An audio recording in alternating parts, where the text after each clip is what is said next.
Assalamualaikum warahmatullahi wabarakatuh.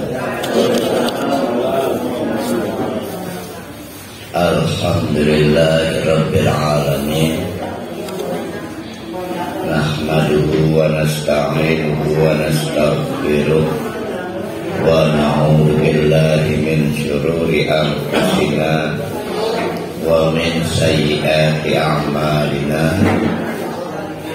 May yahdihillahu fala mudilla lahu wa may yudlilhu fala hadiya lahu. Asyhadu an la ilaha illallah wa asyhadu anna Muhammadan abduhu wa rasuluh la nabiyya ba'dahu. Mari kita meneruskan masih membahas tentang kriteria orang-orang munafik. Ini audiennya adalah orang-orang munafik di Madinah, yaitu dengan latar belakang perang Tabuk. Tapi nanti kita ketemu ayat di mana ya, bahwa di abad berapapun, di periode Nabi yang manapun, orang munafik itu tidak berbeda. Jadi bentuknya sampai kiamat, sampai kiamat diabadikan. Artinya kriterianya tidak akan berubah, kelakuannya tidak akan berubah. Jadi dari periode ke periode, sehingga apa yang terjadi di Madinah pada saat itu yang dihadapi Nabi adalah pengulangan-pengulangan dan terus akan berulang-ulang sampai sekarang dan sampai nanti. Artinya ketika Al-Quran membahas tentang orang munafik, itu selalu up to date, ya, selalu up to date, karena itulah yang akan kita temui dan itulah yang dihadapi Nabi Muhammad, dan itu pula yang dihadapi nabi-nabi sebelum Nabi Muhammad. Pertanyaannya, umat-umat kaum munafik sebelum Nabi Muhammad kan silih berganti diazab oleh Allah. Bahkan saya lupa di ayat berapa nih di At-Taubahnya, kualitas. Jadi orang-orang munafik sebelum Nabi Muhammad itu lebih keren. Dalam hal kaya, lebih kaya mereka. Dalam hal bobot keluarga besar, keturunannya, itu rata-rata keluarga besar. Beda kalau kita lihat para wali, itu tidak terlihat sosok keluarga besar. Tapi kalau kita melihat misalnya orang tua kita almarhum Haji Hasan, itu keluarga besar. Nah, orang-orang munafik yang dihadapi nabi-nabi dulu itu bobot duriannya besar-besar.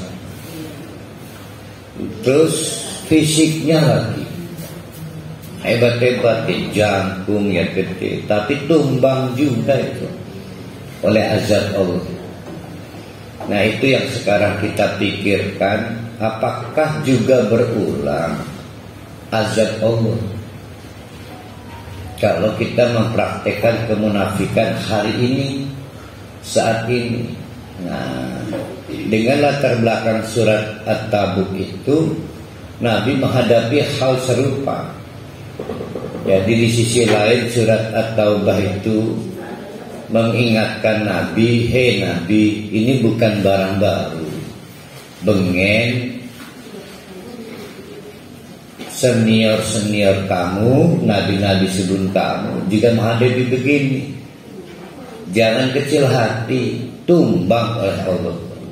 Satu ya. Di sisi lain juga mengingatkan kepada kita, jangan sombong, jangan belagu lah.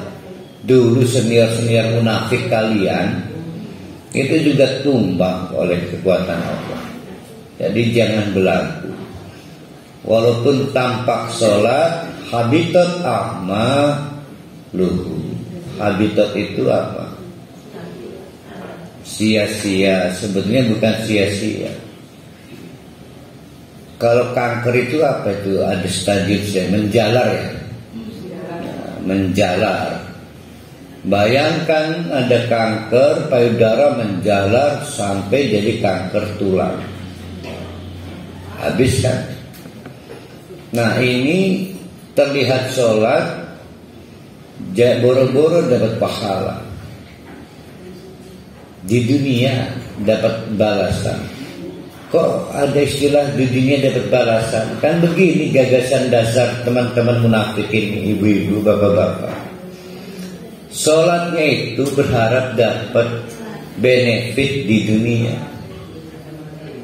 dapat keuntungan di dunia. Apa misalnya? Endah kedeleng santrinya. Itu kan benefit.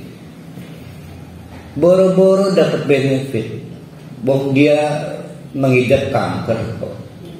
Yang kankernya menjalar kemana? Sampai ke akhirat nanti.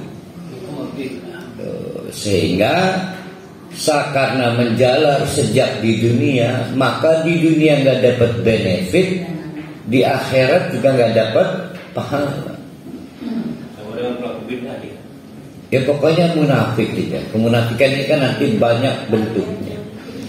Jadi kemunafikan itu yang kita lakukan sekarang adalah melaksanakan amal tapi untuk keuntungan dunia atau benefit di dunia. Memang sih tidak ada yang berharap pahala di dunia. Semua juga tahu lah. Bapak-bapak tahu pahala itu dipotel kalau sudah di akhirat. Ibu-ibu juga hafal. Tetapi kita ini kurang lebih sama. Sholat kita, zakat kita, infak kita, cara kita berbakti kepada orang tua, tetangga, semua dibangun dengan harapan ada benefit di dunia, ada keuntungan di dunia, seperti pamor di masyarakat atau pamor di keluarga besar. Jadi tidak punya ketergantungan pada Allah, dan itu disebut munafik. Nah mereka ini seperti mengidap kanker yang terus akhirnya di stadium 1, stadium 2, 3, 4. Jangankan berharap benefit di dunia, akhirnya pamor yang diharapkan jatuh juga kan pamornya. Dan itu berulang-ulang para kali dari zaman Nabi-Nabi dulu, diulang lagi di zaman Nabi Muhammad, diulang lagi zaman kita. Jadi untuk para mubalik, para juru dakwah jangan kaget. Dari dulu ya makanya. Tapi untuk kita juga jangan diulangi. Mautah mengulangi yang dilakukan senior-senior munafik dulu. Ya, beribadah bukan karena Allah, bukan karena investasi akhirat, tapi karena manusia, karena orang lain, karena jabatan, dan mencari benefit hidup ini. Nah kita masih ada di situ, dan surat At-Taubah ini panjang pembahasan tentang orang-orang munafik.